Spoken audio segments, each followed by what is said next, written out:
Hoje nosso assunto muito interessante e que espero que vocês pais, até mesmo os irmãos mais velhos, prestem um pouquinho de atenção na matéria que nós vamos levar para vocês a partir deste momento com o pastor Dário Gonçalves, da Igreja Adventista Sétimo Dia. E ano passado nós tivemos um assunto, esse ano outro assunto, e que merece sempre atenção, principalmente dos pais. A internet está facilitando a divulgação da pornografia infantil no país. Isso vocês sabem. Os pais têm que ficar de olho. Apesar de proibidas pela legislação brasileira, de acordo com o artigo 241 do Estatuto da Criança e do Adolescente, é crime fotografar ou publicar cena de sexo explícito ou pornografia envolvendo crianças ou adolescentes. Hoje, o pastor da Igreja Adventista, ano passado nós já entrevistamos o pastor para falar sobre este assunto. Aliás, desse não, foi o outro, foi a violência contra a mulher, né? E esse ano é criança, internet, sexo na internet, as crianças que estão tendo livre acesso à internet e vendo pornografia, e daí acontece tudo.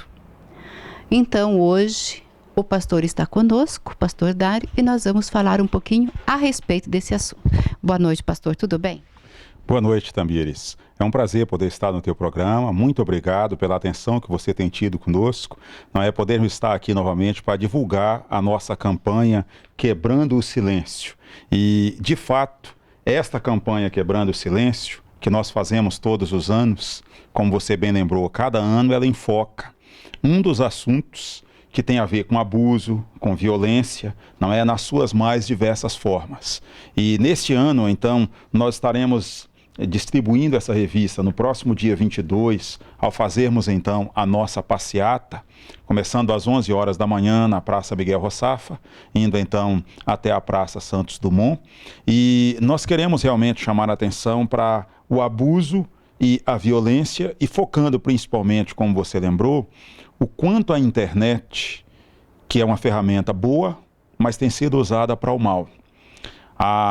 O fato de nós termos leis que proíbem, não é, a exposição das crianças à pornografia na internet, infelizmente isso não tem impedido que nossas crianças tenham a sua infância roubada, não é, a sua inocência roubada através de cenas de sexo explícito, através de pedofilia e uma porção de imoralidades dentro da internet.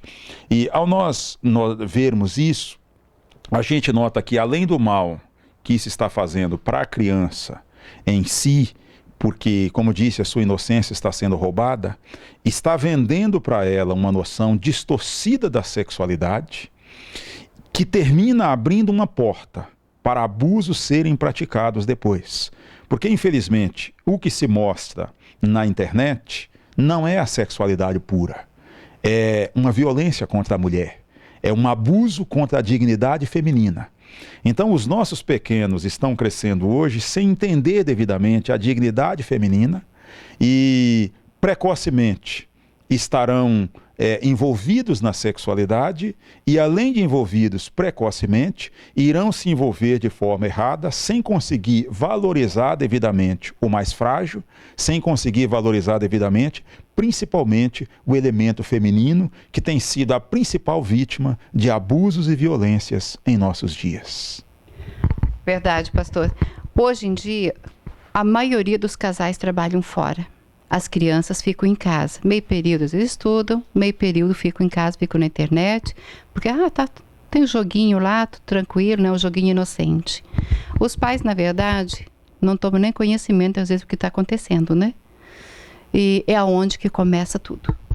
Infelizmente, enquanto muitos pais zelosos, honestos, estão preocupados em trabalhar para sustentar bem sua família, silenciosamente, inimigos estão entrando no lar através da internet. E é preciso realmente tomar muito cuidado, porque mesmo que você ensine seu filho a só acessar aquilo que é educativo, não é aquilo que seja um bom entretenimento, mas rapidamente aparece uma propaganda. Clique aqui, não é? Veja isso, e não existe um limite na internet para isso. Os especialistas colocam alguns conselhos para os pais. Em primeiro lugar, é bom evitar que a criança tenha acesso à internet sozinha. Ela nunca deve ficar muito tempo diante de um computador com internet, num local isolado. Não é? Se os pais estão em casa, não deveria ser no quarto isolado. Se os pais não estão, deveria-se tomar muito cuidado com isso. Deve-se colocar também, é possível colocar alguns filtros para evitar que o dia que os pais descobrirem, a situação já esteja muito séria. Nós sabemos que os nossos pequenos dão aula para nós hoje em tecnologia. Não é? A gente está aprendendo alguma coisa com a internet, os pequeninos já estão ensinando para nós. Verdade. E é preciso que os pais conheçam e estejam atentos, porque senão eles vão ter surpresas desagradáveis, precisam saber orientar bem os filhos quanto a redes sociais, conversas na internet. Quantas reportagens tristes a gente já viu de meninas que foram iludidas por agressores, não é? Abusadores, que na verdade se fizeram passar por um adolescente, por uma pessoa da mesma faixa etária, e daí vão iludindo e convida para encontrar em tal lugar e desaparecem. Então, antes que isso aconteça, é preciso que os pais tomem cuidado. Não se pode permitir que a internet ela seja um entretenimento sem a devida vigilância para os pequenos, porque eles são vítimas fáceis de tantos que estão observando. Inclusive, aqui nessa revista Quebrando o Silêncio, tem um artigo que mostra que os aliciadores, eles passam anos estudando o perfil das meninas, ainda pequenas, acompanhando, iludindo, para que um dia eles possam torná-las uma garota de programa, entendeu? Possam fazer dela uma vítima de pornografia, entendeu? Então, por isso, é preciso que se cuide realmente, porque eles estão muito atentos e sabem se camuflar de uma forma muito interessante, que quando se perceberem, o estrago poderá ser muito grande. É vero. Mas eu coloquei umas perguntinhas aqui para o pastor, daí acho que cabe até em cima do que o senhor falou. Se uma criança sofreu abuso sexual, o que deve ser feito? E será que os pais vão saber também, vão ver que a criança está assim tristinha, que está meio pelos cantos, vão saber diagnosticar isso? O que fazer? Qual atitude? É difícil, não é? Sem dúvida, é muito difícil. É preciso que, em primeiro lugar, os pais construam um bom relacionamento com os filhos. Desde pequenininho, os filhos têm que ser ensinados que tirar a roupa para ninguém, a não ser os pais ou o médico. Ninguém pode ficar tocando na sua genitália. E tem que ser encorajada, a criança tem que ser encorajada desde pequenina a contar para os pais. Não é? Quando chega em casa, então o pai perguntar como foi seu dia, como é que foi na escola, como é que foi brincando na casa do parente, na casa do amigo e algo assim, para que a criança seja encorajada a falar. Porque, infelizmente, os agressores, eles sempre fazem uma pressão psicológica. É bom lembrar que nem todo aquele que comete agressão psicológica, ele vai cometer uma agressão física ou sexual. Mas todo aquele que comete uma agressão sexual ou física, ele consegue fazer uma pressão psicológica. Faz com que a vítima tenha medo de falar. Então é preciso que os pais construam esse relacionamento para a criança ser encorajada a falar, porque ela tem vergonha, ela tem medo de alguém não acreditar, normalmente é algo que ela não conhece, ela não sabe nem expressar direito o que é aquilo. Então os pais precisam estar atentos. Existem alguns sintomas, como você mencionou, a criança muda o seu comportamento, começa a chorar sem ter uma explicação. Ela é uma criança extrovertida, daqui a pouco ela fica muito introvertida. De repente, ela não quer ir à escola, ou de repente ela não quer ir na casa daquela pessoa onde ela ia normalmente. Ela não quer ficar perto daquela pessoa, porque na grande maioria dos casos, o agressor não é um estranho. Avô, tio. É o avô, o tio, o padrasto, às vezes até o pai. O novo marido da mãe. Não é? todas essas pessoas normalmente são pessoas que a criança espera dela uma proteção. E isso torna o crime mais hediondo, porque a criança que espera a proteção e que merece e deveria estar sendo protegida, agora ela está sendo violentada, não é? Em alguns sentidos, por alguém que deveria estar protegendo. Então os pais precisam estar atentos a isso, não é? As alterações do humor, a criança começa a acordar no meio da noite, chorando do nada. Por que isso? Então é preciso que esteja atento a isso para acudir logo no princípio. A situação não se tornar pior. E precisa ter coragem de não passar a mão pela cabeça. Uma vez, eu aconselhei uma moça e ela mostrou uma carta, na verdade a mãe dela mostrou uma carta que ela mandou. E na carta ela dizia assim: como é que você tem coragem de dormir com um homem que me violentou? E a mãe suportava isso.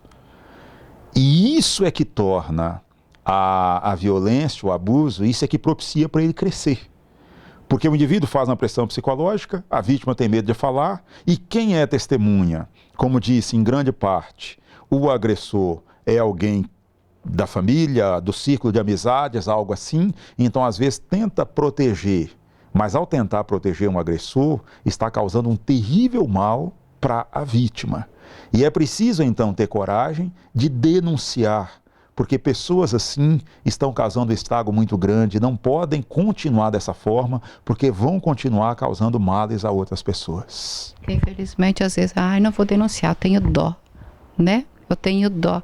E às vezes, como a gente já viu, né, já acompanhou em muitas matérias da TV, avô, né, fazendo isso. Perfeito.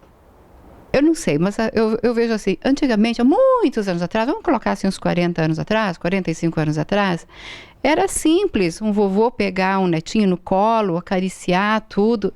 Parece que eu acho que não havia essa malícia. E as coisas mudaram muito, muito mesmo. Tanto que na igreja evangélica, onde a minha filha frequenta, em Cascavel, o pastor mesmo fala, os pais não dê beijinho na boca dos filhos, não façam isso, não... Ele vai passando tudo. Não deixe as suas filhas no colo de estranhos, até mesmo do pai, do avô. Não façam mais isso. Hoje está desse jeito, pastor. É complicado? Eu vejo que é triste. Mas eu acho que é uma forma também das meninas, principalmente as meninas, ter um cuidado diferente. É melhor você exagerar pela proteção do que permitir assustar depois com algo tão triste. Até porque o perfil dos agressores, que é importante se dizer também, normalmente não são pessoas que levantam suspeita. Grande parte deles são religiosos, levam a religião muito a sério, aparentemente, são rigorosos, tendem a ser extremistas, exigentes com os outros, teoricamente têm padrões morais muito elevados, então usam isso, às vezes até para cobrar dos outros um padrão moral muito mais elevado, como uma maneira de esconder o seu defeito de caráter, que é tão terrível. Então é melhor realmente, como você disse, que os pais protejam suas filhinhas, sejam zelosos ao extremo e tal, mas não façam isso, porque se no passado as pessoas eram mais responsáveis, pelo menos não era tão comum isso quanto hoje, não é? Hoje a situação está sendo tão comum que a gente não pode brincar com isso. Nós temos que proteger e ensinar nossas filhinhas, principalmente, a que elas fujam desse tipo de carinhos, porque elas não conseguem perceber hoje, mas muitos estão aparentemente como sendo uma pessoa carinhosa, mas estão querendo essa proximidade apenas para praticar violência, para praticar abusos. A pedofilia cresceu muito, né, pastor? Muito mesmo. Isso está em todos os cantos. É como o senhor falou, as pessoas lá da igreja, tal, isso acontece, a gente vê padres, até pastores ou coisa assim. Isso acontece em todas as áreas. Isso nos assusta muito. Sem dúvida. Assusta-nos muito porque o que você pensa de uma figura religiosa? Você acha que você está protegida por ele, porque quando você tem um problema, o que você vai fazer? Eu vou procurar o pastor para conversar, para desabafar, né? Não quero contar isso para outras pessoas, então eu vou procurar o meu pastor, vou procurar o padre, os religiosos, para que a gente possa conversar, ter um papo franco e aberto. Só que hoje não... Exato. Nós temos esse medo. Você vê, o filho nasce, não é? Leva à igreja para ele ser batizado, no caso dos católicos. Então ele vai acostumando com a igreja, o padre é aquele líder religioso, não é? Que se espera se uma pessoa está em ligação com Deus, o pastor. Então os religiosos veem no seu líder religioso uma pessoa que teme a Deus e que vai ensinar naquilo que é correto. E no passado, a gente tinha mais confiança em deixar os pequeninos aos cuidados de um líder religioso. Hoje, infelizmente, alguns têm se aproveitado da autoridade, daquilo que a função lhes traz, né, o respeito que merecem, para poder usar isso para o mal e provocar distúrbios em menores que dizem os especialistas que alguns deles a vítima não vai se livrar nunca na vida. Existem tratamentos que devem ser buscados e tudo isso vai ajudar a pessoa a saber conviver, entendeu, com os traumas, não é? E vencer muitos deles. Mas algumas coisas vão ficar para sempre.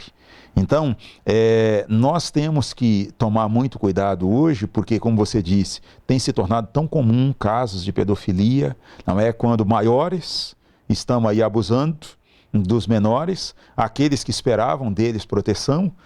Algum tempo atrás eu vi um pastor dizendo: se você é esse tipo de gente, eu vou rogar a pior maldição para você, porque é o que você merece, você está roubando a inocência de uma criança. E, lamentavelmente, o nosso mundo tem se tornado um mundo muito erotizado, em quase tudo. E os líderes religiosos não estão imunes a isso. As pessoas que não buscam a Deus, não cultivam padrões morais elevados em harmonia com a palavra de Deus, são tentadas a serem levadas pelo o costume do mundo erotizado em que nós vivemos. E por isso nós vemos absurdos como os que acabamos de mencionar, mas nunca podemos achá-los normais. Precisamos fazer tudo que é possível para proteger os nossos pequenos, e os professores, as pessoas que lidam com crianças, não é? Ao perceberem algum desses sintomas de que uma criança pode estar sofrendo algum tipo de abuso, deve exercer a sua influência para poder ajudar essa criança a falar, não é? A colocar aquilo para fora, a não ficar guardando consigo, porque a coitadinha, às vezes, o agressor coloca na cabeça dela que ela é a culpada, que ela merece aquilo, porque ela fez coisas erradas e uma porção de coisas. E então, é preciso que todos aqueles que percebam tenham amor pelas crianças, não é? Porque Cristo tem amor pelas crianças, Ele deu a vida por todas elas, Ele diz que delas é o reino dos céus, e nós devemos tomar o cuidado de não impedir que as crianças vão a Cristo, como alguns estão tentando fazer, infelizmente. Pastor, eu vou deixar o senhor levantar para o senhor reforçar então esse convite, né, que é muito importante que as pessoas vão para a rua, né? Vão protestar. Perfeito, Tamires. Eu quero agradecer mais uma vez o espaço e convidar você que nos ouve. No sábado, dia 22, às 11 da manhã, nós vamos começar uma grande passeata ali na Praça Miguel Roçaffa, vamos descendo pela Avenida Paraná e encerraremos então na Praça Santos Dumont. Essa passeata está sendo liderada pela Igreja Adventista do Sétimo Dia. Algumas autoridades estarão conosco, nós estaremos ali com a camiseta branca, quebrando o silêncio, e você é convidado, qualquer pessoa que se incomode com a violência, com o abuso nas suas mais diversas formas que tem existido hoje, é convidado a participar conosco. Um carro de som estará nos acompanhando e nós estaremos distribuindo então essa revista que, como fazemos cada ano, ela traz vários tipos de abusos, abrindo os nossos olhos para estes, não é? Inclusive trazendo orientações sobre o perfil das vítimas, perfil do agressor e como cada um de nós pode fazer algo para ajudar as vítimas e para evitar que este mal continue crescendo em nossa cidade, em nosso estado, em nosso país e, por que não dizer, em nosso mundo. Pastor, quero agradecer o teu carinho, tua atenção. As portas do programa Nossa Casa sempre estarão abertas para vocês. O trabalho social a gente faz, porque isso também interessa. O programa Nossa Casa é um programa de família, onde vai ao ar todos os dias. E é um prazer muito grande poder receber o senhor novamente aqui no nosso programa, e conte com a gente sempre. Muito obrigado, Tamires, uma alegria. Será um prazer quando pudermos voltar e parabéns pelo que você tem feito, abrindo espaço, não é, para esses assuntos, para que a população possa estar cada vez unindo-se contra aquilo que existe de mal em nossa sociedade. Que Jesus abençoe o senhor grandemente. Muito obrigado, igualmente a você e a todos os telespectadores.